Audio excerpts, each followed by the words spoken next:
पुणे नुसतं महाराष्ट्रात देशात नाही तर विदेशात सुद्धा बदनाम झालेलं आहे। अजितदादा असतील किंवा त्या ठिकाणी एकनाथजी शिंदे असतील किंवा देवेंद्र फडणवीस असतील यांनी आता चुकीच्या शक्ती या ठिकाणी प्रशासकीय यंत्रणांवर दबाव आणणार नाही याची काळजी घेण्याचं कामकाज करावं। ही जे मध्ये ड्रग एवढं पकडलं त्याच्यावरही पडदा टाकण्यात आला या बीजेपी सरकारमुळे।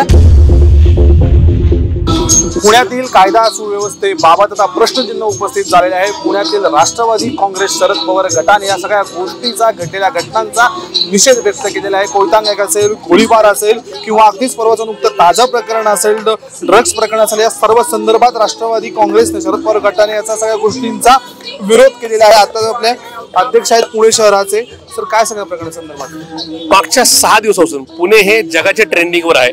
पुणे नुसतं महाराष्ट्रात देशात नाही तर विदेशात सुद्धा बदनाम झालेलं आहे। याला कारणीभूत पुण्यातली मागची 10 वर्षाची बिघडलेली एकूणच व्यवस्था, याला कारणीभूत भाजप आणि देवेंद्र फडणवीस आहेत। ज्या पद्धतीने या शहरात गुंडांच्या टोळ्या जमा करण्यात आल्या, ज्या पद्धतीने चुकीचं काम करणाऱ्या राजकीय कार्यकर्त्यांना या ठिकाणी ताकद देण्यात आली, त्याच्यामुळे आज पुण्यातली पब संस्कृती, डिस्को, मसाज पार्लर, हुक्का बार या गोष्टींमुळे आज पुणे बदनाम होते।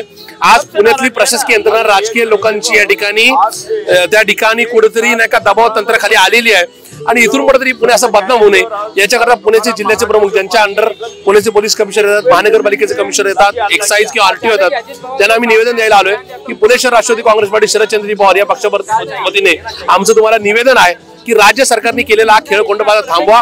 अजितदादा असतील किंवा त्या ठिकाणी एकनाथजी शिंदे असतील किंवा देवेंद्र फडणवीस असतील यांनी आता चुकीच्या शक्ती या ठिकाणी प्रशासकीय यंत्रणांवर दबाव आणणार नाही याची काळजी घेण्याचं कामकाज करावं आणि इथून पुढे या गुंडांच्या टोळ्यांनी जे काय यांचे नगरसेवक, आमदार, खासदार निवडून देण्याकरता जो हैदाच पुण्यात मांडलाय तो तमाशा या ठिकाणी थांबवा एवढीच आमची विनंती आहे। या शहरातील महिला कितपत सुरक्षित आहेत आणि जे सगळं वाढतं प्रकरण आहे याचं तुम्ही गृहमंत्र्यांना काही संदेश द्याल का?